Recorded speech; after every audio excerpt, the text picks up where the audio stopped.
Boche Gold and Diamonds. Buy now, pay later. ശക്തമായ മഴയുടെ പശ്ചാത്തലത്തിൽ ഏത് അടിയന്തര സാഹചര്യവും നേരിടാനുള്ള മുന്നൊരുക്ക പ്രവർത്തനങ്ങളുടെ ഭാഗമായി പട്ടാമ്പി നഗരസഭയുടെ നേതൃത്വത്തിൽ ദുരന്ത നിവാരണ ഏകോപന യോഗം ചേർന്നു. നഗരസഭാ ചെയർമാൻ ടി പി ഷാജിയുടെ അധ്യക്ഷതയിലാണ് യോഗം ചേർന്നത്. നഗരത്തിലെ അഴുക്കുചാൽ നിർമ്മാണത്തിന്റെ ഭാഗമായി രൂപപ്പെട്ട കുഴികളിൽ വെള്ളം കെട്ടിനിൽക്കുന്ന സാഹചര്യം ഒഴിവാക്കാനും വൈദ്യുതി ലൈനുകൾക്ക് മുകളിലേക്ക് നിൽക്കുന്ന അപകട ഭീഷണിയുള്ള ചില്ലകൾ വെട്ടിമാറ്റാനും യോഗത്തിൽ നിർദ്ദേശം നൽകി.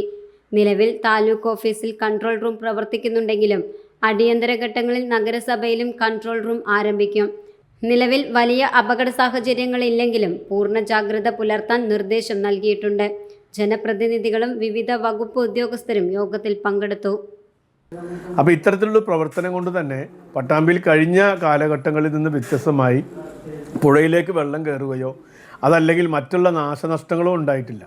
മഴക്കാല പൂർവ്വ ശുചീകരണ പ്രവർത്തനത്തിൻ്റെ ഭാഗമായി പട്ടാമ്പി നഗരസഭ മാസങ്ങൾക്ക് മുമ്പ് തന്നെ അതിൻ്റെ പ്രവർത്തനങ്ങളൊക്കെ ആരംഭിച്ചിട്ടുണ്ട്. എല്ലാ വാർഡുകളിലേക്കും ഒരു 30,000 രൂപ വീതം നൽകിക്കൊണ്ട് മണ്ണും നീക്കം ചെയ്യാനും അതുപോലെ തന്നെ തോടുകൾ വൃത്തിയാക്കാൻ ആവശ്യമായ നടപടിക്രമങ്ങളൊക്കെ ചെയ്തിട്ടുണ്ട്.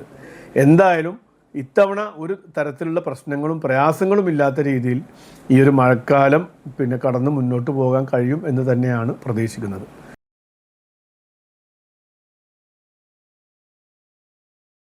Time kids pre school, Mannannur road, Vaniyamkulam. Dot view news. കാഴ്ചകളാണ് ലോകം, കണ്ടു തുടങ്ങുക.